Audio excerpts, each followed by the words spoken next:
আজকে জাকির নায়েক নিয়ে সারা পৃথিবী তোলপাড়। আজ সকালে মালয়েশিয়ার প্রধানমন্ত্রীর সাথে ভারতের প্রধানমন্ত্রীর বৈঠক হয়েছে। বৈঠকের এক পর্যায়ে নরেন্দ্র মোদী মালয়েশিয়ার প্রধানমন্ত্রীকে বলেছেন, আমার একটা মোস্ট ওয়ান্টেড পারসন আপনার দেশে আছে, আপনি তারে ফেরত দেন, আমি তারে বিচারের মুখোমুখি করব।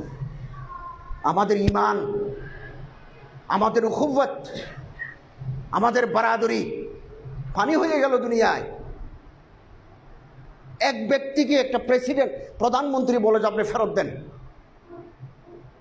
এখন ভারতে ওনার নাগরিকত্ব নাই, ওনার সমস্ত সম্পত্তি বাজেয়াপ্ত, ওনার মালয়েশিয়ার কোনো কথা বলতে পারবেন না। রেডিওতে, টেলিভিশনে, জনসভায়, সেমিনারে কোনো কথা বলা যাবে না। কেবল ঘরের ভিতরে থাকবেন, খাবেন। বেরও করে দিতে পারে, তার আরপি বাতিল হয়ে যেতে পারে। কানাডায় ওনারা ভিসা দিচ্ছে না, ইংল্যান্ড ভিসা দিচ্ছে না, সৌদি আরব থেকে বের করে দিয়েছে। দুবাইতে ওনার পিস টিভির স্টুডিও আছে, দুবাইতে ওনার স্থাপনা আছে, ওখান থেকে ওনারা বের করে দিয়েছে। কি কারণ? কারণটা কি? উনি আহলে হাদিস,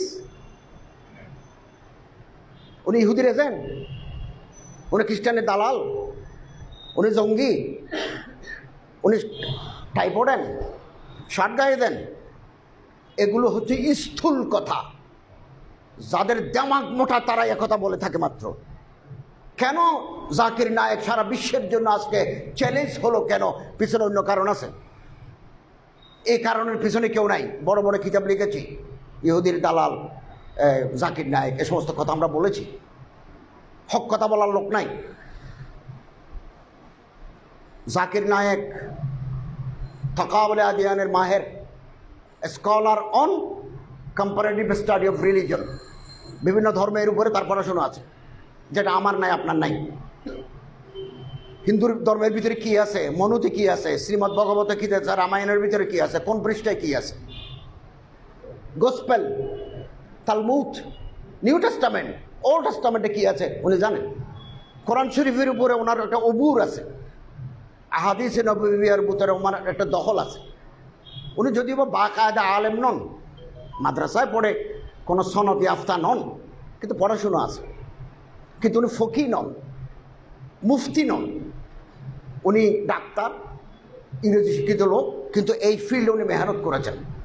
উনি যখন বক্তৃতা দেন ইসলামের উপরে, গায়রে মুসলিমদের 30টা অভিযোগ আছে। এই অভিযোগে 30টার বেশি নয়, উনি 30টার জবাব আছে ওনার। ফলে উনি যখন কোথাও কোনো বক্তৃতা করেন, কেউ এতারাজগুলো তুলে ধরে তিফলি মক্তবের মধ্যে তিনি জবাব দেন। মক্তবের বাচ্চাদের যেভাবে মানুষ শিখায়, এভাবে তিনি জবাব দেন। এবং তিনি সর্বশেষ ভারতের গভর্নমেন্ট খেপে যাওয়ার কারণ হচ্ছে, এখন তো হিন্দুত্ববাদী সরকার।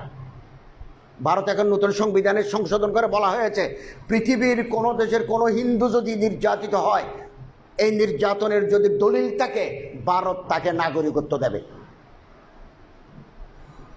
নাগরিক, পৃথিবীর যে কোনো জায়গায় কোনো হিন্দু যদি অত্যাচারিত হয়, এটা যে ডকুমেন্ট থাকে, তাহলে ভারত তাকে নাগরিকত্ব দেবে। এই জাকির নায়েক সাহেব বলছেন হিন্দু ধর্ম বিকৃত হয়ে গেছে, হিন্দু ধর্মের মূর্তি পূজা নাই, কোথায় আছে দেখাও। এটা বলার কারণে তারা মনে করলো হিন্দু ধর্মের গোড়া তো শেষ হয়ে গেল। গণেশ না থাকলে, দুর্গা না থাকলে, সরস্বতী না থাকলে, মেনকা না থাকলে, কালী না থাকলে, তা আমাদের আর পূজা কি?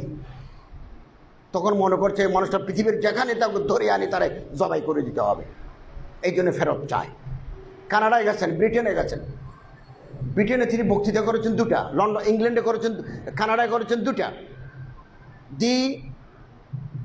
দি present Bible is not word of Allah. বর্তমান বাইবেল যেটা বাজারে, সেটা আল্লাহর কালাম নয়।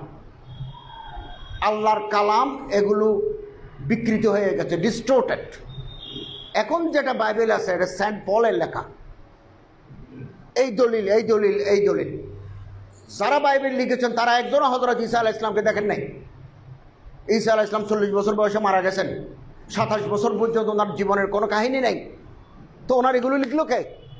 এই সমস্ত 1 নম্বর দলিল, 2 নম্বর দলিল, 3 নম্বর দলিল জন্য promise this Bible is the word of Allah, the Quran is permanently word of Allah. একথা বলার পরে সামনে যারা বিভিন্ন গির্জা থেকে আসছেন, তারা জিপ জিব্বা কামড় দিয়ে রাখলো। মা এটা কি কথা বলে, এটা তার শুনে নাই। এই মানুষ যদি কানাডায় বক্তৃতা করতে পারে 3 মাসের ভিতরে তো কানাডায় এই সাইজ শেষ। অতএব এই লোকটা যেন আর না ঢুকে। অতএব ডক্টর জাকির নায়েক তো মুসলিম উম্মার সম্পদ, সম্পদ। ইত্তেহাদ মাল ইখতিলাফ, ইত্তেফাক মাল ইখতিলাফ। ওনার সাথে আমাদের উনি এক নশিস্তে 3 তালাক দিলে 1 তালাক বিশ্বাস করেন, আমি এটা মানি না। 3 তালাক দিলে 3 তালাক ওয়াকে হবে। এরকম ফিকহি বহু মাসাইলের সাথে আমাদের অনেকের একতলাফ আছে, কিন্তু তার যে অবস্থান, তার যে বাইনুল আকওয়ামি খেদমাত, এটাকে আমি মাটি করে দিতে পারি না। আমার কাছে মজবুত কবি দলিল না থাকা পর্যন্ত আমি কোনো মানুষকে ইহুদির দালাল বলতে পারি না।